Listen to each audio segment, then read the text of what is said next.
ሰላም ንኩልኩም ኣሕዋት ዝኸበርኩምን ዝኸበርክንን ኣብ ዝሓለፈ ብዩቲብ ከፋልጠኩም ከም ዝፈተንኩ ድሌት ፉትቦል ኣካደሚ ክልተ ዓበይቲ መደባት ሒዙ ናብ ስራሕ ክኣቱ እዩ። ዓበይቲ መደባት ድሌት ኣካዳሚ ኩሎም ህፃናት ኣብ ስፖርት ክሳተፉ ዕድል ምፍጣር ቋንቋኦምን ባህሎምን ክምሃሩ ዝለዓለ ኣስተዋፅኦ ዝገብር እዩ። ካልኣይ መደብ ደቂ ተባዕትዮ ህፃናት ካብ 6 ክሳብ 13 ዝዕድሚኦም ናይ ኩዕሶ እግሪ ስልጠና ቀፃሊ ክህብ እዩ። ብኢሊት ደረጃ ቀፃሊ ናይ ኩዕሶ ስልጠና ክህብ እዩ ማለት እዩ።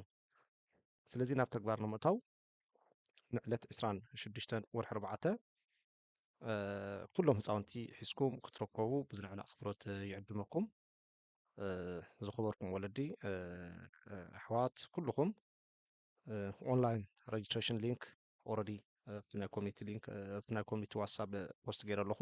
ስለዚ ኦንላይን ረጅስትሬሽን ኣለኩም ኦንላይን ረጅስተር ምግባር ይከኣል እዩ። ወይ እውን ኦፊሻል ድሌት ኣካዳሚ ዌብሳይት ኣብ ኣቲኹም እውን ብኦንላይን መምዝጋብ ትኽእሉ ኢኹም ማለት እዩ። ብዛዕባ ድሌት ኣካዳሚ ዝርዝር መርባት ብተወሰነ መልክዑ እውን ኣብኡ ኣቐሚጡ ኣለኹ ካብኡ ምርኣይ ይከኣል እዩ ማለት እዩ።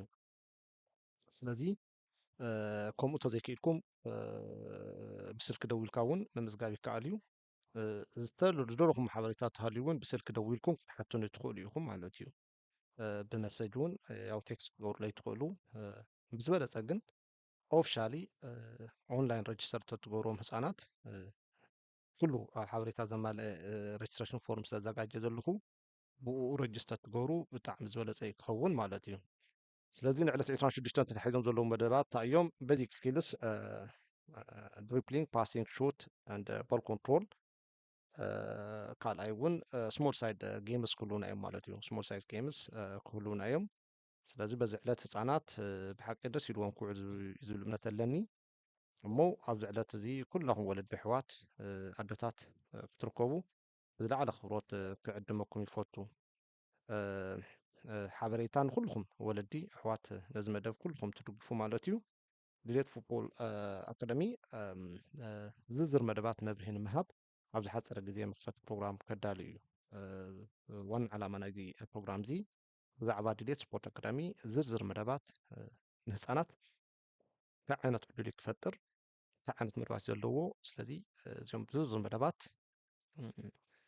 ከረንትሊ እንታይ ዓይነት ስታንዳርድ ኣለዎ ንቀፃላይ ከ እንታይ እዩ ከመይ ዓይነት ስታንዳርድ ክህልዎ እዩ ትፅቢት ዝግበር በዚ ኩሎም ኣድላይ ዝበሃል ሓበሬታ ኩሉ መግለፂ ክህብ እየ ማለት እዩ። ስለዚ ኣብቲ ዝዘጋጀዎ ፕሮግራም እውን ንኩላኹም ተሳትፎ ክትገብሩ በዚ ኣጋጣሚ ክሕብረኩም ፈቱ ማለት እዩ። ትገብርዎ ተሳትፎን ደገፈን ድማ ኣቐዲመ ብስመይን ብስም ኩሎም ህፃውንቲ ኣብዚ መደብ ዝሳተፉ ከመስግነኩም ይፈቱ ማለት እዩ። Parents, do you want your child to excel in football while embracing their culture? Welcome to Delight Academy, where we combine elite football training with Tigrinya language learning. Saturdays, 10 a.m. to 12 p.m. Football training plus Tigrinya language classes. Perfect for all skill levels. Sundays, 4 p.m. to 6 p.m. Elite football training for serious players. Only 16 spots available. Boost sports skills and cultural pride. A fun and structured learning environment. Spots are filling up fast. Register today at link or call, phone. Join us at location. See you on the field. ኣብ መወዳእታ ነዚ ዕላማ ሓሳብ እንድሌት ዝነበረኩም ኣሕዋትሓት ኩልኩም እንኳዕ ደስ በለኩም ክብለኩም እፈቱ። ወገነይ ነዚ ስራሕ እዚ ካብ ልቢ እየ ዝፈትዎ ናይ ነዊሕ ግዜ መደበይ ዕላማይ ስለ ዝነበረ ናብዚ ፕሮግራም እዚ ናብ ተግባር ምእታወይ ዝለዓለ ደስታ ከም ተሰምዐኒ እየ ክሕብረኩም ዝፈቱ እሞ ኩላህና ኣሕዋትሓት ነዚ ፕሮግራም እዚ ኣብ ዝለዓለ ደረጃ ንምብፃሕ ኩላህና ብሓባር ከም ንሰርሕ እምነተ እዩ። ስለዚ ዕለት 26 ቀዳም ኩላህና ክንራኸብ ብዝለዓለ ትምኒት ክፅበ እየ። ስለዚ ንህፃናት መድረክ ንፍጠር ይቀኒየለይ ሓብኩም ክብሮም እየ።